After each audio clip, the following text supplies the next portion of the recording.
Let me just try to address this. I've given a lot of talks about this issue, the cycle of sin, and the cycle of even good people. You know, they're praying, they're reciting Quran, they're even doing Umrah, ibadat, but at the same time, they can't get away from certain evil practices in their alone time. There are two parts of this problem. One of those parts is spiritual, and the other part is psychological.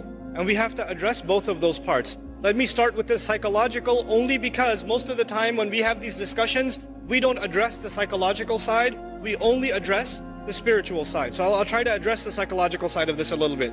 You have to understand that in psychology, there are triggers. In other words, there are certain situations that make your mind, release certain chemicals in your brain, and they make you want to do some things in certain settings. They are triggers. So for example, for a young man, I'll give a crude example. A young man is watching an action movie, and he's watching the movie and he sees a beautiful woman. And as soon as he sees that one scene, his mind gets triggered.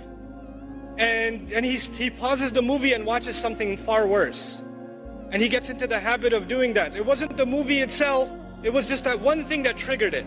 Or for some people, when they go back into their apartment or in their room, when they're alone by themselves, bad things happen. When they're by themselves. And when they're at the masjid, obviously it doesn't happen. When they're with their friends, it doesn't happen. When they're on their own, it happens. So the first bit of advice for everyone here and myself is you have to identify, when does the sin happen? When I'm by myself.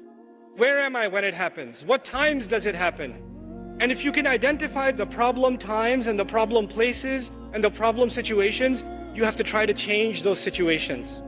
If you're a young man and you have a problem with, the kinds of things that are available on the internet, and you're looking at those kinds of things, for example, put your laptop, put your mobile device, put it in the kitchen.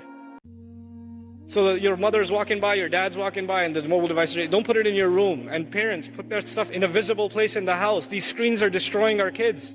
Seriously. Then the other thing, the spiritual side of this problem. It is normal for a human being to make tawbah to Allah and then go back and do the sin again because we are khatta'un. The Rasul of Allah ﷺ described us not as khati'un, but khatta'un. Kullu bani Adam, khatta'un. And khatta' is a sighatul mubalagha. It's called the hyperbolized state. What that means in simple English is the one who repeats mistakes over and over and over again. Like a khabbaz makes bread over and over again.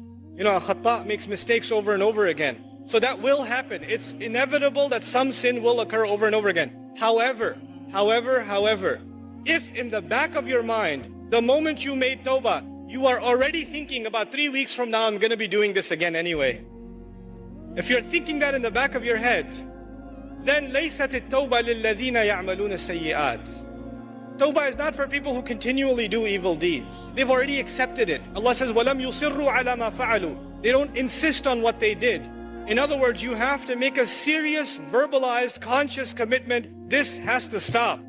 Not that one time you cry and you turn to Allah, I'm so sorry, I can't believe I did this, and you don't do it, you have to figure out a way to get away from this entirely, a serious commitment to yourself.